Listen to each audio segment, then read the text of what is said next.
Ուշադրությանն եմ ներկայացնում աղերի հիդրոլիզ թեման։ Եկեք տեսնենք, թե ինչ է տեղի ունենում աղերի հետ ջրային լուծույթներում։ Հիդրոլիզ բառը բարդ բառ է, կազմված է երկու արմատից՝ հիդրո և լիզ։ Հիդրո նշանակում է ջուր, իսկ լիզից քայքայում, այսինքն քայքայում ջրի միջոցով։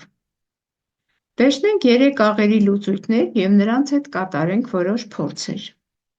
Առաջինը վերցնենք կալիումի քլորիդի լուծույթ և նրանում տեղադրենք լակմուս ինդիկատորի կարմիր ու կապույտ թղթեր։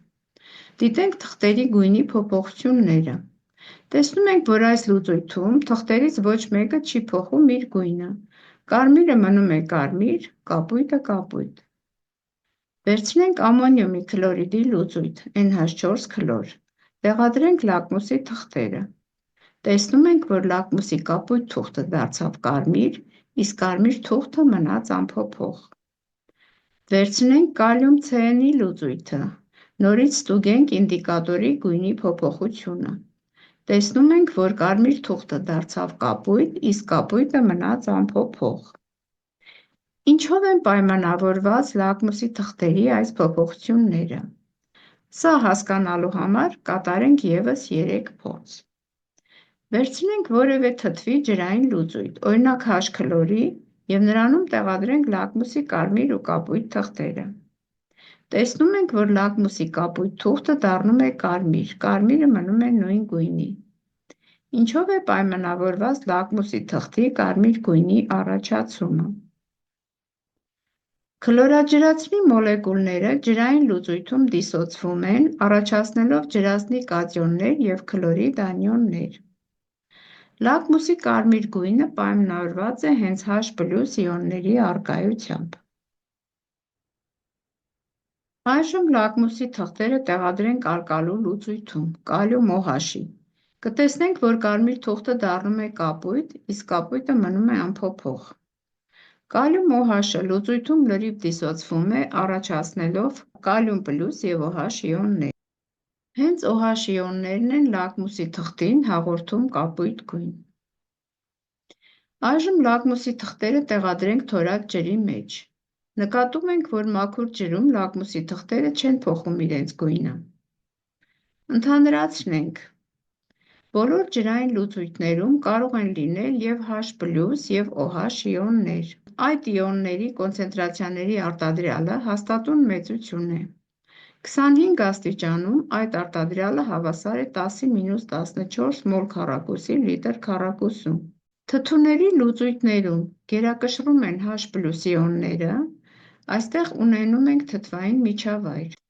Հիմքերի լուծույթներում գերակշռում են OH իոնները, ունենում ենք հիմնային միջավայր։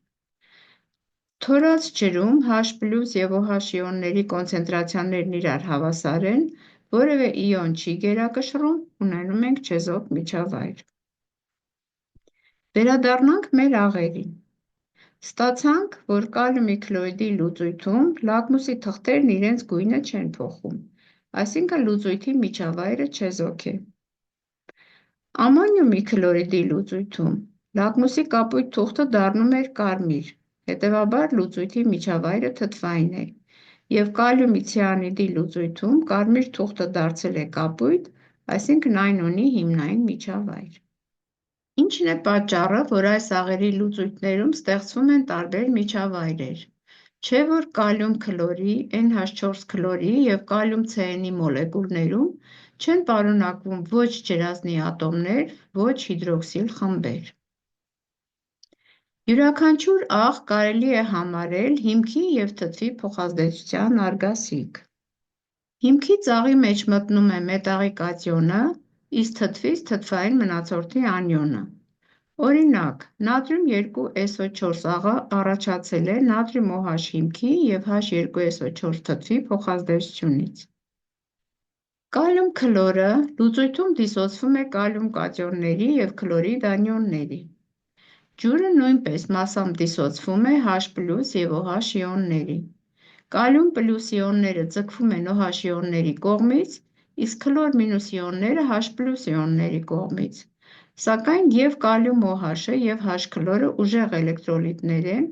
և լուծույթում լրիվ դիսոցվում են։ Այսինքն լուծույթում H+ և OH իոնների քանակները չեն փոխվում և լուծույթի միջավայրը մնում է չեզոք։ Նշանակում է կալիում քլորը չի հիդրոլիզվում։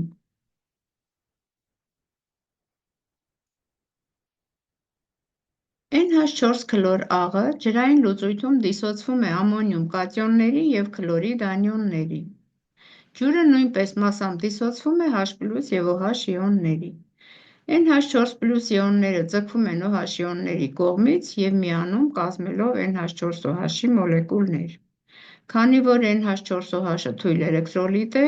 նրա մոլեկուլների մեծ մասը մնում են լուծույթում և չեն դիսոցվում։ Քլորիդ իոնները նույնպես ձգվում են H+ իոնների կողմից, առաջացնելով H քլոր։ Սակայն H քլորը ուժեղ էլեկտրոլիտ է և լուծույթում լրիվ դիսոցվում է։ Այսպիսով, ջրի OH իոնները կապվում են աղի NH4+ իոնների հետ, դրա հետևանքով լուծույթում պակասում է OH իոնների թիվը, գերակշռում են H+ իոնները, այդ պատճառով լուծույթի միջավայրը դառնում է թթվային։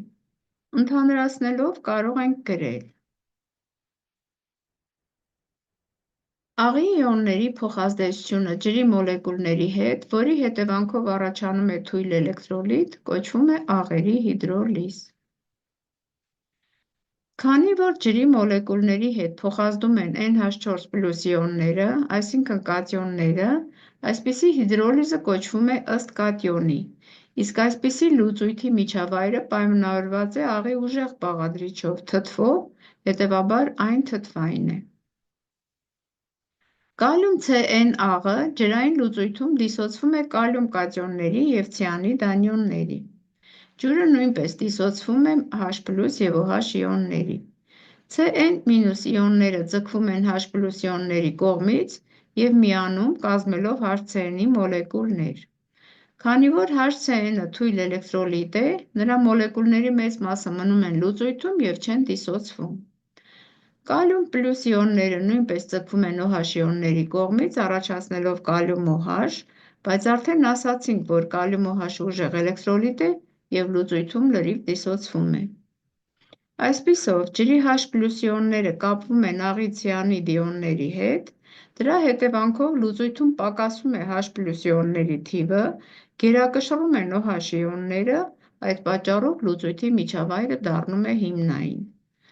Կարող ենք գրել. CN- + ջուր հավասար է HCN + OH-։ Քանի որ ջրի մոլեկուլների հետ փոխազդում են CN- իոնները, անիոնները, այսպիսի հիդրոլիզը կոչվում է հիդրոլիզ ըստ անիոնի, իսկ լուծույթի միջավայրը պայմանավորված է աղի ուժեղ բաղադրիչով, հիմքով։ Այսպիսով, կախված աղի մոլեկուլը կազմող հիմքի և թթվի ուժեղությունից, աղերը բաժանում են 4 խմբի։ Ուժեղ հիմքից և թույլ թթվից առաջացած աղեր, թույլ հիմքից և ուժեղ թթվից առաջացած աղեր, թույլ հիմքից և թույլ թթվից առաջացած աղեր և ուժեղ հիմքից ուժեղ թթվից առաջացած աղեր։